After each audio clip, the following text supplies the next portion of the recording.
Petit café pour commencer cette vidéo.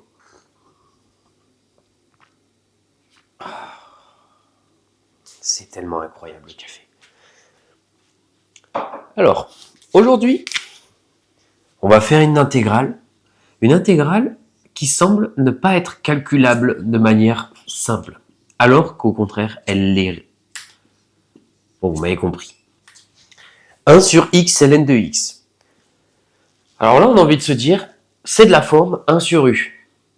Eh bien, malheureusement non, puisque ici, la primitive de x ln de x, alors elle se détermine, mais ça va pas être comme ça puisqu'on n'aura pas le... normalement c'est u'.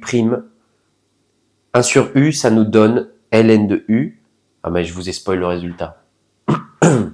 Aujourd'hui, on va travailler sur une intégrale qui semble calculable, mais en fait, Aujourd'hui, on va travailler sur une intégrale qui ne semble pas calculable, mais en réalité, vous allez voir qu'elle l'est tout simplement.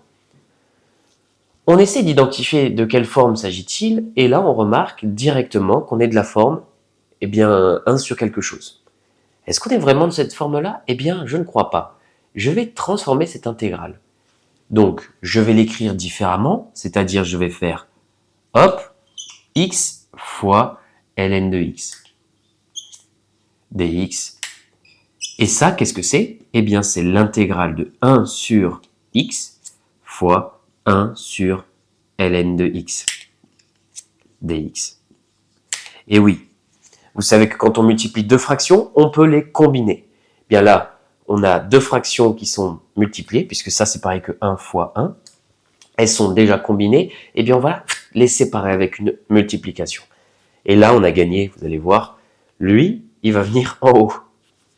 Ça nous fait égal l'intégrale de 1 sur x ln de x dx. Alors, pour les gros spammers d'intégrales, évidemment, cette intégrale se calcule très rapidement avec un changement de variable. Mais le but, c'était pas de le faire ici, c'était juste de remarquer qu'on pouvait l'écrire sous cette forme-là. Et quand on l'écrit sous cette forme-là, vous remarquez directement que c'est u' sur u, l'intégrale de ln de x', puisque la dérivée de ln de x, c'est 1 sur x, sur ln de x, et là, dx, c'est pareil que l'intégrale de u' sur u, u' sur u, du, et ça, c'est pareil que ln de valeur absolue de u, qui est égal ln de x, sans oublier le plus c, les valeurs absolues, et le plus c.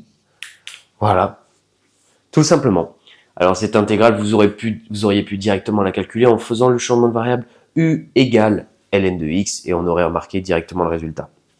Mais c'était pas ce que je voulais faire, c'était vous montrer cette petite transformation qui avait un petit peu désarçonné mes élèves quand je l'ai montré la première fois. Donc, voilà, c'est tout pour cette petite vidéo, je vous laisse. Passez une bonne journée, un bon dimanche. Ciao tout le monde.